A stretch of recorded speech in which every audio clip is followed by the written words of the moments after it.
விஜய் டிவியில் ஒளிபரப்பாகி வந்துட்டு இருக்கிற குக்கு வித் கோமாளி சீசன் 5 நிகழ்ச்சி தொடங்கி இருக்க நிலையில் இதில் கலந்துக்கிட்ட நடிகர் ஒருத்தவங்க ஜீ தமிழில் நடிச்சிட்டு இருக்கிற சீரியல்லேருந்து விலக போகிறதா தகவல் வெளியாகி இருக்குது. அது யார் அப்படிங்கிறத பற்றி பார்க்கலாம். அந்த வகையில் பெரிய அளவில் எதிர்பார்ப்போடு இருந்த குக்கு வித் கோமாளி நிகழ்ச்சி பிரம்மாண்டமாக கடந்த ஏப்ரல் 27ஆம் தேதி தொடங்கப்பட்டுச்சு. இதில் பலருமே கலந்துக்கிட்டாங்க. அதில் அக்ஷய் கமலும் ஒருத்தவங்க. இவங்க ஜீ தமிழில் ஒளிபரப்பான ரெட்டை ரோஜா அப்படிங்கிற சீரியல் மூலமாக அறிமுகமாகி இருந்தாங்க.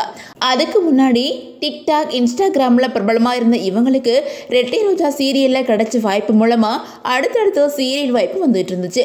ரெட்டை ரோஜா சீரியல் முடிஞ்சதும் அவங்களுக்கு ஜீ தமிழ் ஒளிபரப்பாகிட்டு இருக்கிற இந்திரா சீரியலில் ஹீரோவாக நடிக்க வாய்ப்பு கிடைச்சிச்சு. இந்த சீரியலில் ஹீரோவாக இப்போ வரைக்கும் இவங்க தான் நடிச்சிட்டு இருக்கிறாங்க.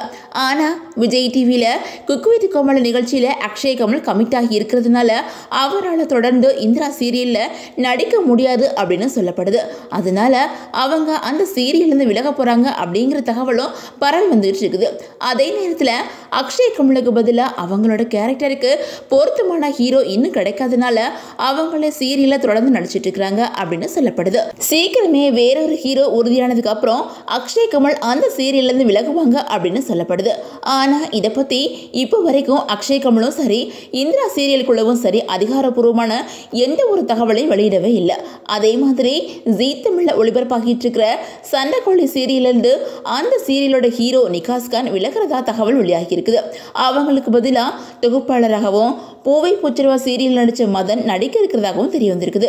அதே மாதிரி குக்கு வித் கோமாளி நிகழ்ச்சியில் கோமாளியாக களமிறங்கி இருக்கிற நடிகை ஷப்னம் மாரி சீரியல் நடிச்சிட்டு இருக்கிறாங்க.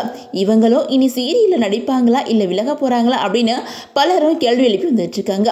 இதை பற்றி ஷப்னம் எந்த ஒரு தகவலையும் வெளியிடவே இல்லை. என்ன நடக்க போகுது அப்படின்னு சொல்லிட்டு பொறுத்திருந்து பார்க்கலாம்.